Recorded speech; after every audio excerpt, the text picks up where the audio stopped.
नमस्कार, बहुत बहुत स्वागत है आप सभी का। आप देख रहे हैं एनएमएफ न्यूज। आपके साथ मैं हूं नम्रता चौधरी और मेरे साथ जुड़े हुए हैं मेरे तीन सहयोगी रोहित पांडे, अभिषेक त्यागी और पंकज प्रसून।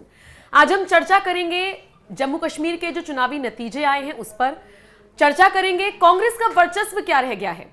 अगर आपको दिल्ली में लड़ना है तो आपको आम आदमी पार्टी का सहारा चाहिए, अगर आपको जम्मू कश्मीर में लड़ना है तो आपको नेशनल कॉन्फ्रेंस का सहारा चाहिए, अगर आप हरियाणा में आम आदमी पार्टी का सहारा ले लेते तो शायद आपको फायदा हो जाता। ऐसी बातें कही जा रही हैं। तो वो जो जननायक बनकर राहुल गांधी निकले थे 53 के बाद 99 सीटें लाकर, वो वर्चस्व कहां है? राहुल गांधी कहां है? ये सारी चीजें सोशल मीडिया से लेकर मीडिया के गलियारों में घूम रही हैं। लेकिन इन सब के बीच देखिए एक चर्चा और जोरों पर है।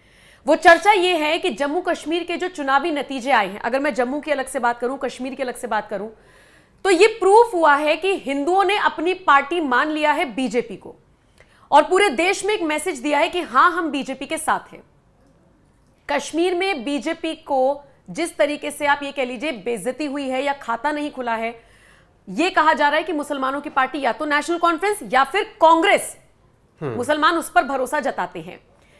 कश्मीर के लोगों के लिए, मुस्लिम बहुल इलाका है तो कश्मीर के लोगों के लिए यह कहा जाने लगा है और उसके बिहाफ पर पूरे देश के मुसलमानों के लिए सोशल मीडिया पर लोग लिख रहे हैं, कुछ भी कर लीजिए, बीजेपी कुछ भी कर ले, ये वोट नहीं देंगे। मैं पांडे आपसे शुरुआत करूंगी। मुझे एग्जैक्टली वो जगह नहीं याद आ रही, आपने उस पर खबर की थी। 532 मकान बीजेपी ने दिए थे, 0 वोट मिला था बीजेपी। बिल्कुल ऐसी कई जगह। तो ये जो सेक्युलरवादी बीजेपी अपने आप को बनाने की कोशिश करती है या है, ये तो यही लोग जाने, क्योंकि अक्सर लोग इन्हें हिंदुत्ववादी पार्टी से ही जोड़कर देखते हैं। क्या आपको लगता है योगी की तरह फ्रंट फुट पर अब मोदी को आ जाना चाहिए? बिल्कुल, देखिए नमता, जिस चीज का आप जिक्र कर रहे हैं, सबका साथ सबका विकास सबका विश्वास, सबका साथ सबका विकास तो हो सकता है, इसमें कोई दो राय नहीं है। और अगर आप केंद्र में हैं तो सबका साथ सबका विकास करना पड़ेगा। लोकतांत्रिक देश है, कौन आपको वोट करता है कौन नहीं करता है, लेकिन उसके साथ आपको ये याद रखना पड़ेगा कि सबका साथ सबका विकास करके सबका विश्वास आप नहीं जीत सकते हैं। लोकसभा 2024 में आपने देखा, खूब पसमानदा आपने किया, एक से बढ़कर एक कैंपेन चलाए, मुख्तार अब्बास नकवी को उतार दिया और उत्तर प्रदेश के कुछ मुस्लिम नेताओं को आपने जमीनी स्तर पर उतार दिया। जाइए पसमानदाओं के पास और उनको समझाइए कि आप हमें वोट कीजिए। नतीजा क्या था कि समाजवादी पार्टी और कांग्रेस समाजवादी पार्टी सबसे बड़ी पार्टी बन गई वहां पर लोकसभा चुनाव में। अब इसके अलावा कहा जा रहा है कि बीजेपी को अब समझ आ रहा है कि सबका साथ सबका विकास तो हम करेंगे, हमारी जिम्मेदारी है, सरकार में है, लेकिन सबका विश्वास नहीं जीत सकते हैं और ये नहीं हो सकता है। इसीलिए योगी आदित्यनाथ जब कहते हैं कि बटेंगे कटेंगे और एक रहेंगे तो नेक रहेंगे, तो उसका इन्फ्लुएंस होता है और हरियाणा में उसका परिणाम में नजर आता है। जम्मू कश्मीर में जो आप देख रहे हैं कि 29 सीटें अगर बीजेपी ला रही है तो हिंदुओं के दम पर ही ला रही है। और फिर बात होती है कि मुस्लिमों को टिकट नहीं देते आप, इसीलिए मुस्लिमों को कैसे जिताएं।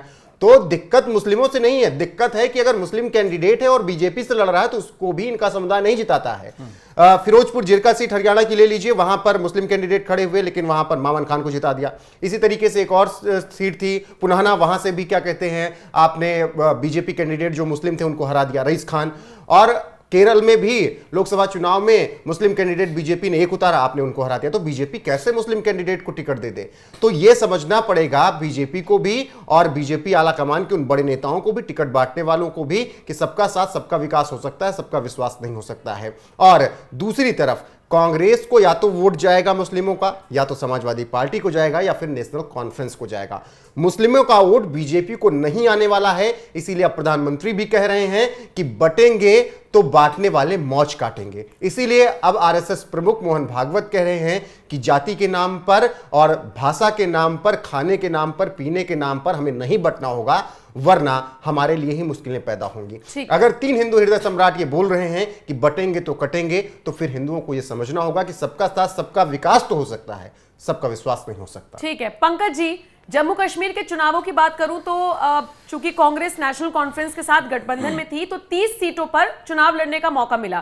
कांग्रेस जीती कितनी सीटें? 6 सीटें। तो ऐसे में अब सवाल उठ रहे हैं कांग्रेस पर कि जो कभी बड़ी पार्टी हुआ करती थी, सरकार में रहा करती थी, उसका वर्चस्व तो खो गया। पीडीपी का जो जनाधार था वो तो खो ही गया। कांग्रेस भी कहीं ना कहीं लुप्त होती हुई नजर आ रही है। अभी हालांकि उसका जिक्र करना थोड़ा सा जल्दबाजी होगी, लेकिन अगले 5 साल बाद जब चुनाव होंगे तो 2 ही बड़ी पार्टियों के बीच में टक्कर मिलेगी, एक तो नेशनल कॉन्फ्रेंस और एक बीजेपी। पंकज जी आवाज नहीं आ रही अपनी। निश्चित तौर पर आपकी आवाज नहीं आते ही कनेक्ट करते हैं। नम्रता, आपने जो सवाल किया वो मुझे लग रहा है कि मौजूदा दौर में जिस तरीके से देखा जाए तो अभी ये मान लीजिए कि कांग्रेस 4 जून को जहां थी वहीं फिर पहुंच गई है। आपने कहा बीजेपी और नेशनल कॉन्फ्रेंस के बीच आमने सामने टक्कर होगी, तो वही होने वाला है। देखिए क्या हुआ कि आप दिल्ली में देखिए, आम आदमी पार्टी और बीजेपी अब आमने सामने खड़ी होती है, कांग्रेस कहीं पता ही नहीं चलता है। कई ऐसी जगह हैं जहां पर कांग्रेस का वर्चस्व हुआ करता था। पंजाब में कांग्रेस, पंजाब से अभिषेक जी गायब है, वहां पर आप और बीजेपी आमने सामने आ गई हैं। देखिए रोहित, मैं अगर जम्मू कश्मीर के चुनाव को देखूं तो इसमें 2 चीजें साफ तौर पर समझ में आती हैं। हिंदुओं ने एक तरफ वोट किया है, मुस्लिमों ने एक तरफ वोट किया है। मतलब दोनों समुदायों ने यह कोशिश की है कि उनकी पार्टी सत्ता में आए। जैसे कि आप जम्मू रीजन की बात कर लीजिए, वहां बीजेपी को प्रचंड बहुमत मिला है, 29 सीटें मिली हैं। आप कश्मीर रीजन की बात कर लीजिए, वहां पर उमर अब्दुल्ला को पूरा मतलब एक तरीके से पूरा मतलब मैंडेट मिला है। तो इन दोनों चीजों को अगर समझें तो कुल मिलाकर 370 के बाद जो ये चुनाव हुआ है, इससे साफ तौर पर समझ आता है कि हिंदुओं ने दिल खोलकर बीजेपी को वोट दिया। ये कोशिश की है कि बीजेपी जम्मू कश्मीर में और मजबूती के साथ आए, बीजेपी जम्मू कश्मीर में सरकार बनाए। अगर थोड़े से निर्दलीय और बढ़ जाते या फिर महबूबा में सीट बढ़ जाती उमर अब्दुल्ला की, तो हो सकता है कि बीजेपी सरकार बनाने के करीब होती। ऐसा नहीं है कि हो सकता है कि बीजेपी सरकार बनाने के करीब होती यहां पर भी। तो ये कोशिश की गई हिंदुओं की। और देखिए, हिंदू जिस तरीके से एकजुट हो रहा है जम्मू कश्मीर में, ये बीजेपी के लिए बहुत बड़े संदेश दे रहा है। आने वाले भविष्य के तौर पर बहुत बड़े संकेत है कि बीजेपी जम्मू कश्मीर में बहुत मजबूती के साथ अब अपने पैर पसार रही है। नहीं, कश्मीर में कहां त्यागी जी? कश्मीर हाँ, सॉरी, जम्मू रीजन में। कश्मीर में तो कहीं से हाँ, कहीं जम्मू रीजन में बहुत मजबूती के साथ आगे बढ़ रही है। अगर कश्मीर रीजन में थोड़ा सा और बेहतर हो, या फिर जिस तरीके से आपने कहा कि हम मतलब बीजेपी मुस्लिम उम्मीदवारों को टिकट दे दिए थे लेकिन वो जीत नहीं पाते, अगर ये भी फासला थोड़ा सा बेहतर हो जाए, अगर मुस्लिम उम्मीदवारों को बीजेपी टिकट दे रही है और मुस्लिम उम्मीदवार वहां से जीत जाते हैं, तो कहीं ना कहीं जम्मू कश्मीर में भी जो हम मतलब बात करते हैं कि बीजेपी सरकार बना सकती है, वो सपना पूरा हो सकता है बीजेपी। बिल्कुल। पंकज जी, नम्रता ने सवाल किया था, तब आपकी आवाज नहीं आ रही थी। पंकज जी, आपको आवाज मिल रही है? आपकी आवाज नहीं आ रही है। आपकी आवाज नहीं आ रही है। आपकी आवाज पंकज जी नहीं आ रही है। हम आपको नहीं सुन पा रहे पंकज जी। मुझे लग रहा है कि एक बार फिर से आप कनेक्ट कीजिएगा, उसके बाद चर्चा। नम्रता, आप देखिए, उस वक्त ये भी बात हुई थी हिंदुओं की, जैसे अभिषेक जी बात कर रहे हैं कि हिंदुओं को अब ये समझ आने लगा है। और वो सब समझ क्यों आने लगा है? क्योंकि अब आप डायरेक्ट अपनी लाइन पे चल रहे हैं और सीधे बोल रहे हैं कि बटोगे तो कटोगे। उसका असर दिख रहा है। अयोध्या आप हारे थे, आप बद्रीनाथ हार गए थे, लेकिन आप आखिरकार वैष्णो देवी में चुनाव अब की जीत गए। और खूब प्रचार हुआ था नम्रता उस वक्त की अवधेश यादव राजा हैं अयोध्या के। अवधेश यादव ने राम मंदिर आंदोलन को हरा दिया। और फिर बद्रीनाथ में भी आपने ही कहा, हालांकि बद्रीनाथ में तो जिस तरीके से वहां पर पहले से ही वो कैंडिडेट जीतते आए थे, लेकिन एक ये तय किया गया विपक्ष की तरफ से कि जहां जहां धार्मिक स्थल हैं हिंदुओं के, वहां पर बीजेपी को नकारा जा रहा है। लेकिन वैष्णो देवी में ये जीत बता रही है कि जो आपने अयोध्या में प्रचार किया कि अयोध्या के राजा अवधेश हैं, राम मंदिर आंदोलन हार गया, उसका असर दिखा है। और अब समझ में आ रहा है हिंदुओं को कि भाई, हम जिनको जिताने की कोशिश कर रहे थे वो तो हमारे खिलाफ ही खड़े हैं। वो हमें ही कह रहे हैं कि हमारा आंदोलन हार गया, वो अयोध्या का राजा ही बदल दे रहे हैं। तो वैष्णो देवी की जीत यहां पर बीजेपी को बूस्ट करेगी। और यहां के बाद अब चर्चाएं होने लगी हैं कि आने वाले वक्त में बीजेपी फिर से अपने हार्डकोर हिंदुत्व लाइन पे ही खेलेगी, क्योंकि इस पिच पर उसे हराने वाला कोई नहीं दिखता है। 2 सीट से नम्रता 303 सीट आप इसी दम पर पहुंचे थे, इसी लाइन पर खेलते हुए पहुंचे थे, इसी तरीके से आप खेल रहे थे लगातार। लेकिन जैसे अटल आडवाणी भटके, उस वक्त देखिए क्या हुआ कि प्याज का बहाना बना के आपको चुनाव हरा दिया गया कि प्याज महंगी हो गई थी। लेकिन वो प्याज महंगी हो गई केवल एक मुद्दा बनाया गया था, जैसे आरक्षण और संविधान बनाया गया था। आप इसलिए हारे थे क्योंकि आपको सेकुलरिज्म का कीड़ा काट चुका था। अटल जी और आडवाणी जी के लिए बोल रहा हूं, और उसका खामियाजा आपने भुगता था। रोहित, मजबूरी भी हो जाती है जब आप सरकार में बैठे हैं, आप केंद्र की सरकार में हैं, तो आपको सेक्युलर होना नहीं पड़ता, आप हो जाते हैं। कांग्रेस के लिए कब मजबूरी हुई? कांग्रेस के लिए मजबूरी हुई क्या? उन्होंने कसाब को कब कह दिया? आज उनके सहयोगी कसाब और कलाम को एक तराजू में तौल रहे हैं, कहने कि दोनों सेम है। कांग्रेस के लिए तो कभी मजबूरी नहीं हुई ना, वह बोर्ड को उन्होंने उतना मजबूत कर दिया ना। आप चलिए सामने से नहीं कर रहे हैं, बैक हैंड से तो उनके लिए कुछ कीजिए। राम मंदिर, तो यही तो फर्क है कांग्रेस और बीजेपी बस यही। कांग्रेस को पता है कि हमारा जो कोर वोटर ब्राह्मण पहले हुआ करता था वो हमको देगा 2014 के पहले तक।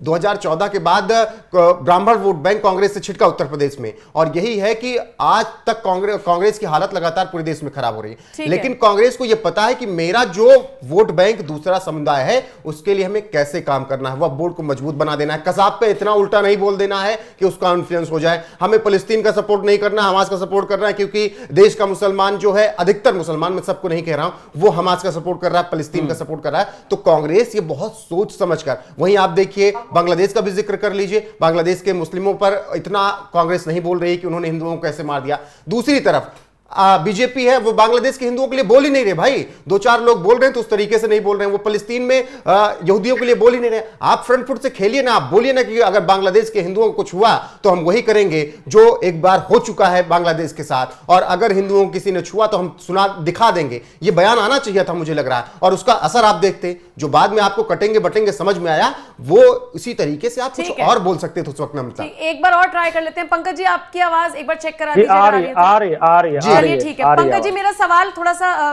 पीछे छूट गया, जो मैं आपसे जिसका जवाब लेना चाह रही थी वो ये कि कांग्रेस का वर्चस्व तो जम्मू कश्मीर में लगभग खो ही गया है।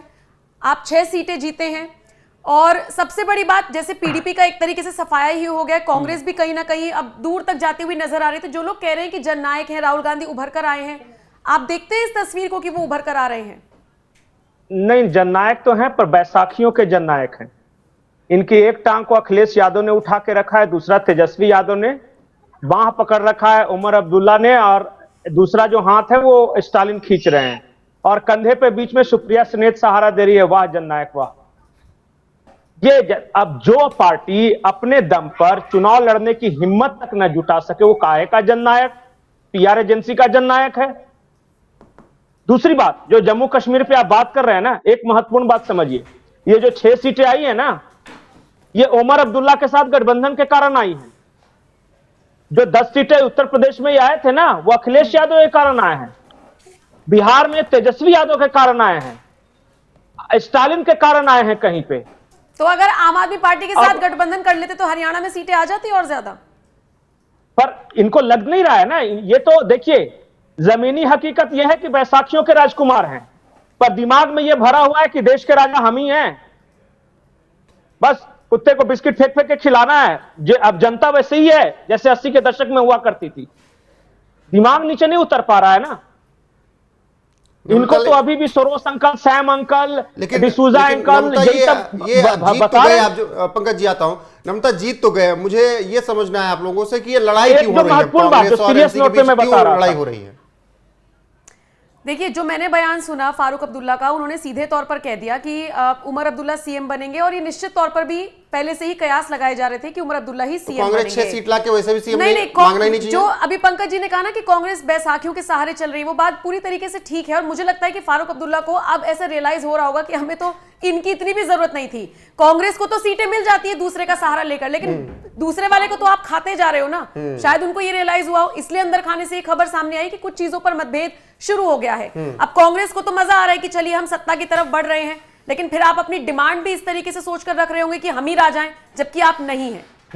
ये तकरार की वजह हो सकती है। अगर 6 सीट लाने के बाद कांग्रेस सोच रही है कि हम जम्मू कश्मीर में अपना सीएम बनाएंगे, तो ये तो उनकी बहुत बड़ी गलतफहमी है। 6 सीट लाने के बाद कौन आपको, दूसरी पार्टी आपको सीएम? मुझे लग रहा है कि उनको बात भी नहीं करनी चाहिए। कैबिनेट में एक आध जगह दे दें तो बहुत बड़ी बात है। नहीं, बीजेपी की ताकत में एक चीज आपको दिखाना चाहता हूं। मैंने पिछले 2-3 चुनाव जो देखे हैं, आप यूपी की बात करिए, यूपी में मायावती लगभग गायब हो चुकी है, वहां पर क्षेत्रीय पार्टी से बीजेपी की सीधी टक्कर है। कांग्रेस भी वहां कहीं तस्वीर में नहीं है, वहां सपा और बीजेपी का सीधी सी बात है। आप हरियाणा की बात कर लीजिए, हरियाणा में पिछली बार बीजेपी के साथ सरकार में जेजेपी था, जेजेपी इस वक्त बिल्कुल गायब है।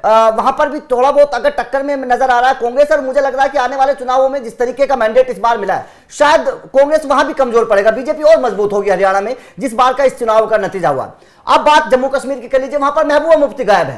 तो पिछले 2-3 चुनावों में जिस तरीके से बीजेपी के लिए लोग एक तरफा वोटिंग कर रहे हैं पंकज सर, इससे साफ तौर पर संकेत है कि जो हिंदू वोटर है, कोर वोटर है, वो ये साफ तौर पर समझ चुका है, और साफ तौर पर ये अब खुलकर सामने आ रहा है कि हमारी एक ही पार्टी है बीजेपी। पहले जो अभी रोहित बात कर रहे थे कि एक वक्त हुआ करता था, एक दौर हुआ करता था जब पंडित जो थे वो कांग्रेस के वोटर हुआ करते थे, वो दौर हुआ करता था। अब कांग्रेस उस तरीके की ना तो काम करती है, ना उस तरीके के फैसले उनके लिए लेती है, ना उस तरीके के उनके लिए स्टैंड लेती है। हिंदू वोटर को ये समझ आ चुका है, पंडितों को ये समझ में आ चुका है। मुझे ऐसा लगता है कि हिंदू अभी भी बटा हुआ है, हिंदू अभी भी बटा हुआ है बीजेपी और कांग्रेस में, लेकिन मुसलमान सारे एक हैं। हाँ, वो समझते हैं कि तो हमारी पार्टी कौन है। उसी का असर आपको कश्मीर में दिख रहा है ना। हाँ। कश्मीर में आप अगर नहीं जीत रहे हैं तो उसी का असर दिख रहा है। और चुनाव प्रचार के दौरान देखिए, चुनाव के दौरान जब कैंपेनिंग हो रही थी तो हर मुसलमान यही कह रहा था जम्मू कश्मीर का कि हमको कल केवल मोदी हटाना है। अरे एक पत्रकार ने पूछा कि आप इतने कश्मीर में पूछा एक पत्रकार ने कि आप इतने सेफ माहौल में आप निकल रहे हैं वोटिंग डालने के लिए, कोई उपद्रव नहीं, कुछ नहीं, कैसा लग रहा है? तो वो सामने वाला बोलता है कि बहुत अच्छा लग रहा है, लेकिन मोदी को गिराने निकले हैं। तो पत्रकार कह रहा है आपको ये माहौल मिला कैसे है? आप सोचिए कि वो मानसिकता अभी भी अपने आप को पाकिस्तानी समझ रही है। वो मानसिकता अभी भी अपने आप को यह समझ रही है कि हम भारत का हिस्सा नहीं है। वो मानसिकता अभी भी आपको समझ रही है कि 370 हटाकर मोदी ने बहुत बड़ा गुनाह कर दिया, अमित शाह ने। वो मानसिकता भी वही है कि हमारे लिए सबसे बड़ा खतरा इस देश में कोई है तो वो मोदी और शाह है। इसीलिए ऐसी बातें हो रही कि हम उनको गिराने निकले। लेकिन पंकज जी से मेरा एक सवाल ये रहेगा, सीएम उमर अब्दुल्ला बन जाएं तो पावर कितनी रहेगी? क्योंकि मनोज सिन्हा को तो मजबूत कर दिया है, most powerful LG. Pankaj ji के पास यही जवाब ले रहे हैं। अभी उमर अब्दुल्ला ने हाथ जोड़ दिया, फारूक अब्दुल्ला ने, भाई हम केंद्र के साथ मिलकर काम करें। बिल्कुल अभी बयान है। हाँ, 370 पे नहीं पंकज जी, मुझे इस पे भी आपसे जवाब चाहिए कि मनोज सिन्हा को तो इतना पावरफुल एलजी बना दिया है केंद्र सरकार ने, केंद्र की तरफ से जितने अब देखिए अरविंद केजरीवाल, मेरे इस फाइल पे साइन नहीं हुए तो ये काम अटक गया। और कहा यह जा रहा है कि विनय सक्सेना जो दिल्ली के उपराज्यपाल हैं उनके पास भी इतनी पावर नहीं है जितनी मनोज सिन्हा को दे दी गई है, एक्सट्रीमली पावरफुल उनको कर दिया गया है। तो उमर अब्दुल्ला क्या कर लेंगे? पंकज जी जवाब दीजिए। उससे पहले मैं नमता यही कहना चाहूंगा, बहुत जरूरी है कि जो एलजी हो जम्मू कश्मीर का वो बहुत ज्यादा पावरफुल हो। पंकज जी जवाब दीजिएगा नमता के सवाल का। देखिए, आप ही लोग के सवाल में ही कहीं ना कहीं जवाब भी था। उमर अब्दुल्ला ने प्रधानमंत्री नरेंद्र मोदी को ऑनरेबल मैन बताया है कि बड़े इज्जतदार और गंभीर व्यक्तित्व के मालिक हैं। ये राहुल गांधी को अच्छा नहीं लगा होगा। उमर अब्दुल्ला ने यह कहा कि हम केंद्र सरकार के साथ मिलकर काम करना चाहते हैं, क्योंकि होस्टाइल दोनों तरफ हमारे होस्टाइल कंट्रीज हैं, मतलब चाइना और पाकिस्तान की बात कर रहे थे। ये भी उमर अब्दुल्ला का स्टेटमेंट कांग्रेस को अच्छा नहीं लगा होगा। लेकिन उमर अब्दुल्ला कोई अरविंद केजरीवाल तो है नहीं कि रोज शर्ट फाड़ के खड़ा हो जाए कि देखो एलजी मार रहा है। वो बहुत प्रतिष्ठित परिवार से आते हैं, उन्हें सरकार चलाना है और वो जानते हैं कि सरकार यहां तभी चल सकती है जब एलजी और केंद्र के साथ अच्छे ताल्लुकात रखे जाएं। और इसी वजह से उन्होंने तारीफ करनी शुरू कर दी है। आपने बिल्कुल सही कहा, जम्मू कश्मीर के एलजी की शक्तियां दिल्ली के एलजी से कई गुना अधिक है। सारे सिक्योरिटी फोर्सेस एलजी के हाथों में हैं, जो वहां लॉ एंड ऑर्डर मेंटेन करते हैं वो एलजी के हाथों में है। सारे जो बड़े बड़े ग्रांट्स हैं, जो फंडिंग होती है वो एलजी के कलम के बिना निकल नहीं सकती। तो उमर अब्दुल्ला इस बात को जानते हैं कि भाई हमें सरकार चलाना है तो एलजी और मोदी जी ही रहेंगे यहां पे।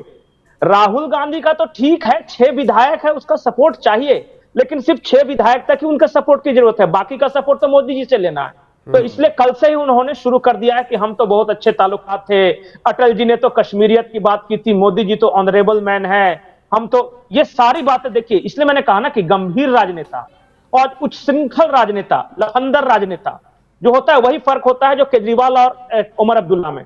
उमर अब्दुल्ला को काम करके दिखाना है ताकि अगली बार वो जनता के बीच जा सके, और इस आदमी को काम न करने को लेके एलजी को गरियाना है सिर्फ। बिल्कुल। और उमर अब्दुल्ला को यह भी शायद समझ में आ गया होगा कि पीडीपी का हाल उन्होंने देख लिया होगा कि मोदी से टकराने के बाद क्या हुआ, किस तरीके से मुफ्ती कह रही थी कि अगर 370 हट गया तो कोई भारत का तिरंगा उठाने वाला नहीं मिलेगा।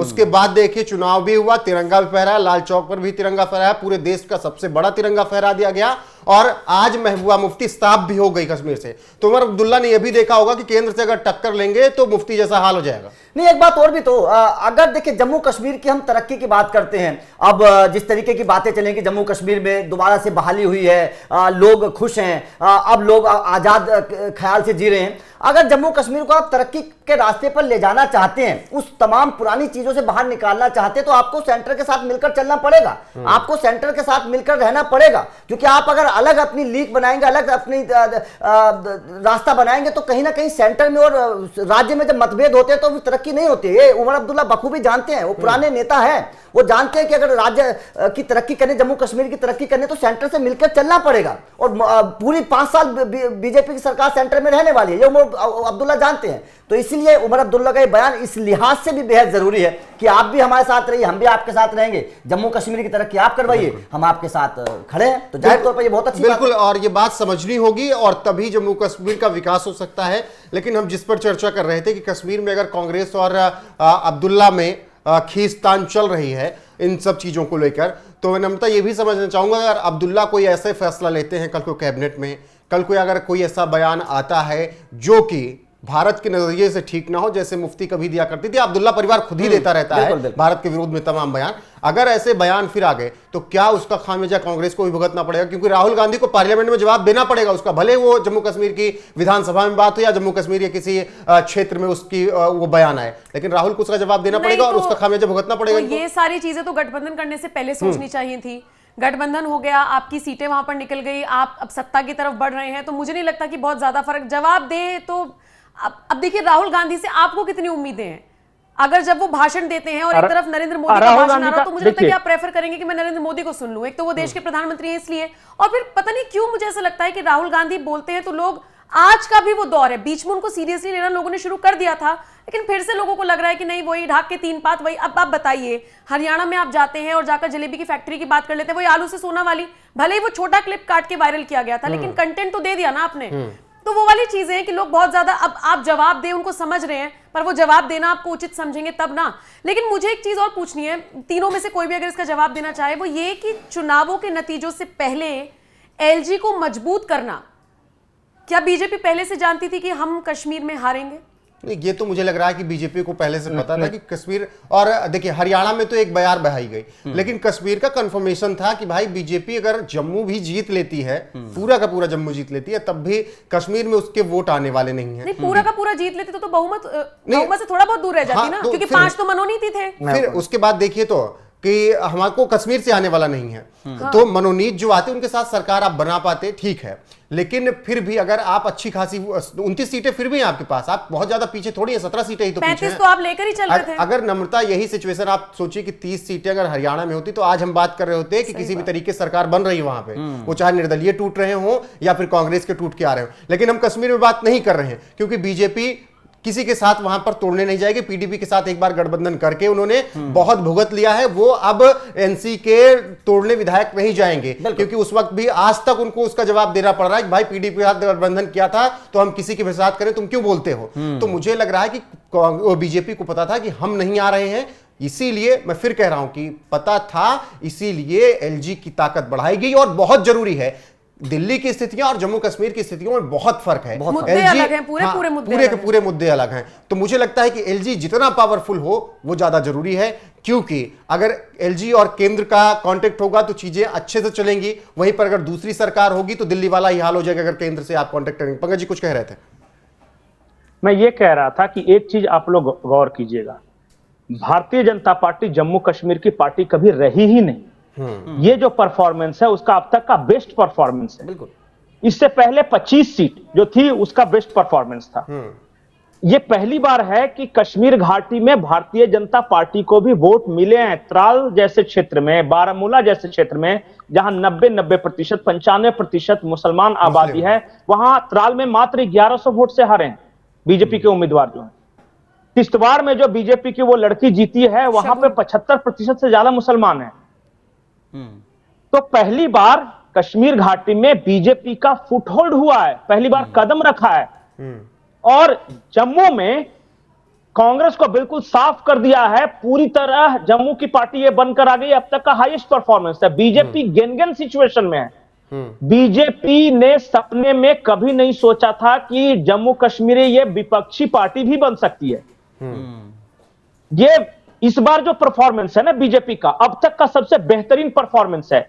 इस बार जम्मू कश्मीर में एक लिहाज से देखिए तो सबसे अच्छा मत प्रतिशत हुआ है, सबसे ज्यादा लोकतंत्र को लेकर उत्साह था, सबसे ज्यादा लोग घर से निकले हैं। यह भारत सरकार की जीत है, भारत सरकार के पॉलिसी की जीत है। अगर जम्मू कश्मीर, खास करके कश्मीर के घाटी में जब 10-10%, 9%, 15% मतदान होते थे, वहां 65% मतदान पहुंचा, तो क्या यह भारत की जीत नहीं है? अब पाकिस्तान किसी भी मुंह से कह सकेगा कि वहां के लोग भारत के लोकतंत्र में इंटरेस्टेड नहीं है? तो इस लिहाज से भी देखिए, दुनिया को दिखाया है भारत ने कि कश्मीर के लोग अब पूरी तरह भारत सरकार के साथ, अब भारतीय जनमानस के साथ इंटीग्रेट कर चुके हैं। भारतीय लोकतंत्र में उनकी आस्था है, जीते हारे कोई भी। और जिताया भी किसको? जो सबसे मध्यम मार्गी पार्टी, उनके पास ऑप्शन था, उनके पास पीडीपी ऑप्शन था, राशिद इंजीनियर ऑप्शन था और एनसी ऑप्शन था। उसमें सबसे ज्यादा भारत परस्त जो था उसको सबसे ज्यादा सीट दिया। ये मैसेज भी समझिए कि इस मैंडेट से ये तो बात लोग... साफ है पंकज सर, इस मैंडेट से ये तो बात साफ है कि जम्मू कश्मीर के लोगों ने बहुत सोच समझकर वोट दिया है बीजेपी और फारूक अब्दुल्ला साहब को। मतलब ये तो सीधी सी बात है, इसलिए वोट बेकार नहीं, इसलिए दोनों एक दूसरे की तारीफ कर रहे हैं। इसलिए मोदी जी भी जब आए कल बीजेपी मुख्यालय में तो उन्होंने बधाई दी है और फारूक अब्दुल्ला ने भी इन्हें ऑनरेबल मैन बताया है। तो ये सोचिए कि दोनों बहुत आपस में कोऑर्डिनेशन के साथ काम करेंगे। बड़ी खबर इस वक्त क्या है कि दिल्ली में अकेले अकेले चुनाव लड़ेंगे।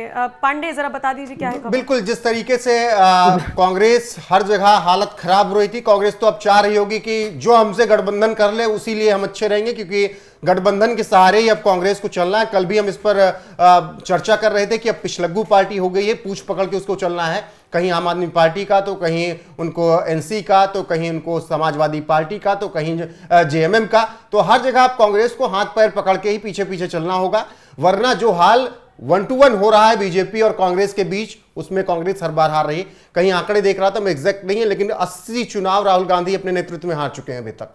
तो ये समझ सकते हैं क्या हाल है अगर जहां पर 1-to-1 वो लड़ रहे हैं चुनाव। तो अब इसके बाद दिल्ली में तो निश्चित तौर पर कांग्रेस चाह रही होगी कि हमारा गठबंधन आम आदमी पार्टी के साथ हो जाए, 5-7 सीटें हम जीत लें। लेकिन वहां पर आम आदमी पार्टी ने कह दिया, उसको भी पता चल गया है कि अगर इनके साथ लड़े तो अपना ही घाटा हो सकता है। इसीलिए अब आम आदमी पार्टी का ऑफिशियल बयान है कि हम अकेले लड़ेंगे। और केवल वही नहीं नम्रता, महाराष्ट्र में भी शिवसेना यूबीटी जो है उसके तमाम नेता कह रहे हैं कि परिणाम अगर एमवीए के पक्ष में आते हैं, उसके अंदर किसकी कितनी सीट आती है वो बात की बात, लेकिन मुख्यमंत्री होगा तो केवल और केवल शिवसेना का, और वो उद्धव ठाकरे।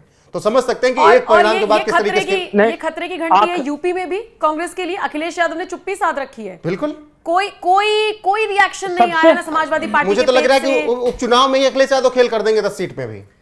नहीं, बिल्कुल अखिलेश यादव को फायदा भी नहीं है। जिस तरीके से अखिलेश यादव का जनाधार है यूपी में, अखिलेश यादव मैं यही कह रहा हूं कि अगर चुनाव में अखिलेश 10 की 10 सीट लड़ गए तो अखिलेश के लिए फायदा होगा। अगर 1-2 सीट भी दी कांग्रेस को तो समझ लीजिए घाटा इनको। पंकज जी, आप इतना दूर जा रहे हैं। सबसे पहले तो झारखंड महाराष्ट्र में हेमंत सोरेन यहाँ धनिया बो देंगे कांग्रेस का। मांग रहे थे 33 सीट दे दो लड़ने के लिए, 34 सीट दे दो, कल से कह रहे 25 भी दे देंगे मालिक तो हम कबूल है। माने एक ही दिन में बदल गया। महाराष्ट्र में नाना पटोले कह रहे थे कि मुख्यमंत्री तो वो बनेगा जिसका सबसे ज्यादा संख्या बल होगा, सबसे ज्यादा विधायक हो गए।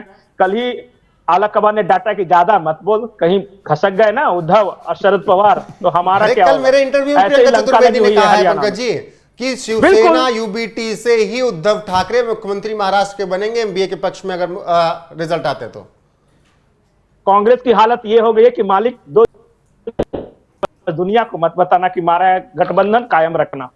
वो फिल्म आई थी और ऐसे नायक घूम रहे हैं टी-शर्ट पहन के, वो फिल्म इंडियन थी। हाँ वो फिल्म वाली। फिर बाद में सफेद कपड़ा पहना के बाहर निकालते हैं मुस्कुराते हुए। वही हाल है आज की तारीख में, यही हाल है। पता चला कि अंदर इनको सहयोगी दल वैल्यू नहीं दे रहे हैं। दिल्ली में ये हटे नहीं है, आम आदमी पार्टी ने इनको भगाया है, भाग यहां से, तुम्हारा कोई काम नहीं है।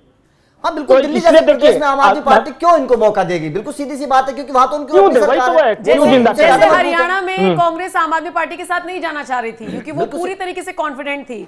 मतलब आपको काम पड़ेगा तो आप आएंगे और फिर आप सोचते हैं कि दूसरा वाला भी हमारी हेल्प करे। खैर बहुत दिलचस्प रहा है ये जो 2 राज्यों के नतीजे आए हैं। कुछ कह रहे हैं पंकज जी? मैं ये कह रहा हूं कि ऐसे नहीं चलेगा कि दिल्ली में हम साथ साथ हैं और हरियाणा में हम आपके हैं कौन। बिल्कुल अगर हाँ ठीक है, तो अब ये चर्चा हुई हम चारों के बीच में। आप दर्शकों के ऊपर छोड़ देते हैं कि ये चर्चा उनको कैसी लगी। कमेंट सेक्शन में अपनी राय हमें जरूर दीजिएगा। नमस्कार।